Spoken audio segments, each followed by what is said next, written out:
نبی اکرم صلی اللہ علیہ وآلہ وسلم نے فرمایا، جب کوئی آدمی تم سے کوئی بات بیان کرے پھر اسے راز میں رکھنے کے لیے دائیں بائیں مڑ کر دیکھے تو وہ بات تمہارے پاس امانت ہے۔ جامع ترمذی حدیث نمبر 1959۔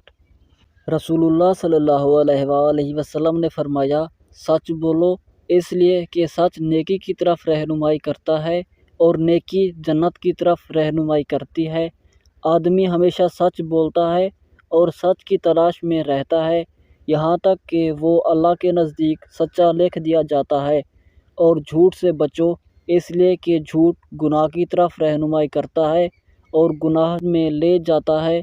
آدمی ہمیشہ جھوٹ بولتا ہے اور جھوٹ کی تلاش میں رہتا ہے یہاں تک کہ اللہ کے نزدیک جھوٹا لکھ دیا جاتا ہے۔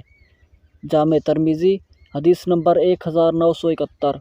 نبی اکرم صلی اللہ علیہ وآلہ وسلم کے پاس ایک آدمی نے آ کر پوچھا، اللہ کے رسول، میں اپنے خادم کی غلطیوں کو کتنی بار معاف کروں؟ آپ صلی اللہ علیہ وآلہ وسلم اس شخص کے اس سوال پر خاموش رہے۔ اس نے پھر پوچھا، اللہ کے رسول، میں اپنے خادم کی غلطیوں کو کتنی بار معاف کروں؟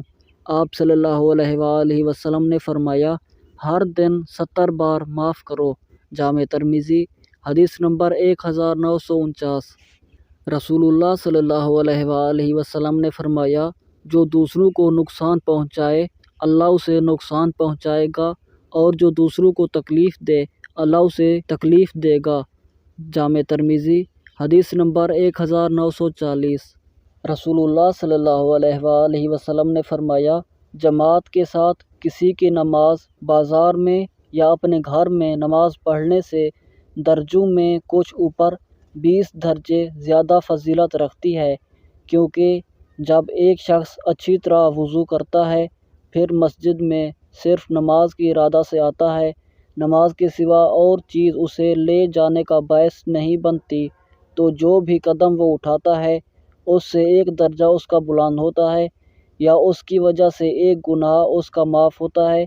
اور جب تک ایک شخص اس مصلی پر بیٹھا رہتا ہے جس پر اس نے نماز پڑھی ہے تو فرشتے برابر اس کے لیے رحمت کی دعائیں یوں کرتے ہیں، اے اللہ اس پر اپنی رحمتیں نازل فرما، اے اللہ اس پر رحم فرما۔ یہ اس وقت تک ہوتا رہتا ہے جب تک وہ وضو توڑ کر فرشتوں کو تکلیف نہ پہنچائے۔ جتنی دیر تک بھی آدمی نماز کی وجہ سے رکا رہتا ہے وہ سب نماز ہی میں شمار ہوتا ہے۔ صحیح بخاری حدیث نمبر 2119۔ رسول اللہ صلی اللہ علیہ وآلہ وسلم نے فرمایا، مردوں کو گالی دے کر زندوں کو تکلیف نہ پہنچاؤ۔ جامع ترمذی حدیث نمبر 1982۔ حضرت ابو ہریرہ رضی اللہ عنہ سے روایت ہے، انہوں نے کہا، عرض کیا گیا، اے اللہ کے رسول، میں کس سے نیکی کروں؟ آپ صلی اللہ علیہ وآلہ وسلم نے فرمایا، اپنی ماں سے۔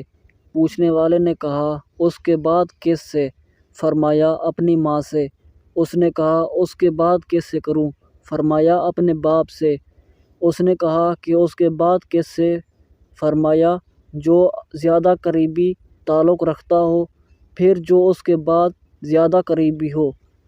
ابن ماجہ حدیث نمبر 3658۔ حضرت ابو داؤد رضی اللہ عنہ سے روایت ہے، انہوں نے نبی صلی اللہ علیہ وآلہ وسلم سے سنا، آپ فرما رہے تھے، باپ جنت کا درمیانی دروازہ ہے، چاہے اس دروازے کو ضائع کر لو چاہے محفوظ کر لو۔ ابن ماجہ حدیث نمبر 3663۔ حضرت جابر رضی اللہ عنہ سے روایت ہے، رسول اللہ صلی اللہ علیہ وآلہ وسلم نے فرمایا، اللہ سے نفع بخش علم مانگو اور فائدہ نہ دینے والے علم سے اللہ کی پناہ مانگو۔ ابن ماجہ حدیث نمبر 3843۔